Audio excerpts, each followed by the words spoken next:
বৈষম্যবিরোধী ছাত্র আন্দোলন ঘিরে জুলাই আগস্টে রাজধানীর রামপুরায় ২৮ জনকে হত্যার ঘটনায় মানবতাবিরোধী অপরাধের মামলায় বিজিবির কর্মকর্তা লেফটেন্যান্ট কর্নেল রেদোয়ানুল ইসলামসহ ৪ জনের বিরুদ্ধে আনুষ্ঠানিক অভিযোগ গঠনের উপর শুনানি করবেন আন্তর্জাতিক অপরাধ ট্রাইব্যুনালের জন্য বিজিবি কর্মকর্তা লেফটেন্যান্ট কর্নেল রেদোয়ানুল ইসলামসহ আরেক আসামিকে ট্রাইব্যুনালে হাজির করা হয়েছে এবং ঢাকার সেনানিবাসের বিশেষ কারাগার থেকে প্রিজন ভ্যানে করে কড়া নিরাপত্তার মধ্য দিয়ে ওই দুইজনকে আনা হয়।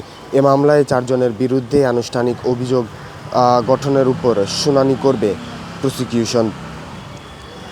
এদিকে আজও নিরাপত্তার চাদরে ঢাকা রয়েছে ট্রাইব্যুনালের আশপাশ এলাকা। হাইকোর্টের মূল অতিরিক্ত পুলিশের পাশাপাশি র্যাব, বিজিবি, সেনাবাহিনীর সদস্যদেরও মোতায়েন করা হয়েছে। রেদোয়ানুল ইসলাম ছাড়া অপর আসামি হলেন বিজিবির সাবেক কর্মকর্তা মেজর মোহাম্মদ রাফাত বিন আলম।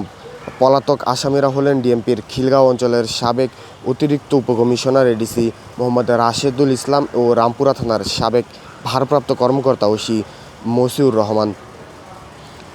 পলাতকদের পক্ষে গত ২৪ নভেম্বর স্টেট ডিফেন্স নিয়োগ দিয়েছে ট্রাইব্যুনাল।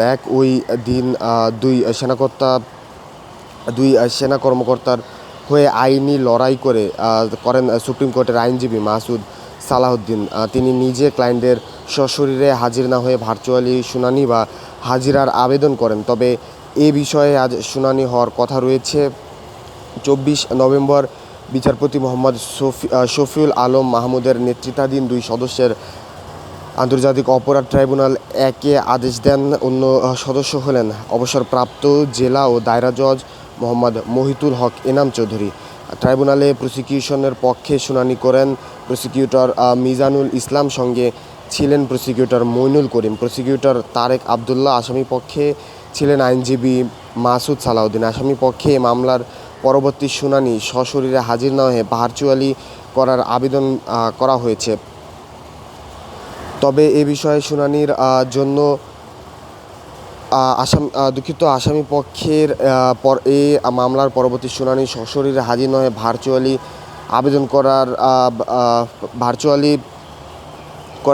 করা হয় গত ২৪শে নভেম্বর। এরপরে গত ২২শে অক্টোবর সেনা হেফাজতে থাকা রেদোয়ান ও রাফাতকে ট্রাইব্যুনালে আনা হয়। শুনানি শেষে এ মামলায় তাদের গ্রেফতার দেখিয়ে কারাগারে পাঠান অপরাধ ট্রাইব্যুনাল ১। একই সঙ্গে পলাতকদের হাজিরে পত্রিকায় বিজ্ঞপ্তি প্রকাশের নির্দেশ দেওয়া হয়। এছাড়া শুনানির জন্য ৫ নভেম্বর দিনটি ঠিক করা হয়েছিল। তবে প্রসিকিউশনের আবেদনের পরিপ্রেক্ষিতে আজকের দিন ধার্য করেন অপরাধ ট্রাইব্যুনাল।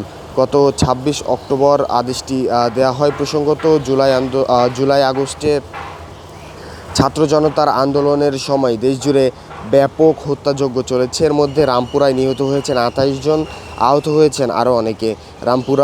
রামপুরায় বিজিবি কর্মকর্তা রেদোয়ানুলকে আন্দোলনকারীদের সরাসরি গুলি ছুড়তে দেখা যায়। এছাড়া অন্যান্যরাও নেতৃত্ব দিয়েছিলেন এই হত্যাযজ্ঞে। এর পরিপ্রেক্ষিতে ট্রাইব্যুনালে ৪ জনের বিরুদ্ধে আলাদা আলাদা ফরমাল চার্জ বা আনুষ্ঠানিক অভিযোগ দাখিল করা হয়। এর আগে তাদের বিরুদ্ধে তদন্ত প্রতিবেদন জমা দেওয়া হয়। বলে রাখতে চাই, আজকে সকাল ১০টা নাগাদ আন্তর্জাতিক অপরাধ ট্রাইব্যুনাল ১-এ কিন্তু তাদেরকে নিয়ে আসা হয় এবং সেই বহুল বিতর্কিত যেই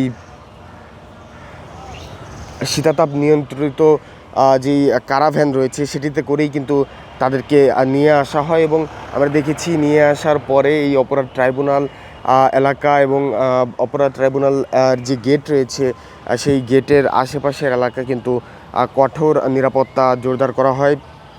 এবং যারা আসামি রয়েছেন তারা কিন্তু কিছুক্ষণ পূর্বেই এই আন্তর্জাতিক অপরাধ ট্রাইব্যুনাল ১-এ তাদেরকে নিয়ে যাওয়া হয়েছে। এই ছিল আমার কাছে আন্তর্জাতিক অপরাধ ট্রাইব্যুনাল থেকে সর্বশেষ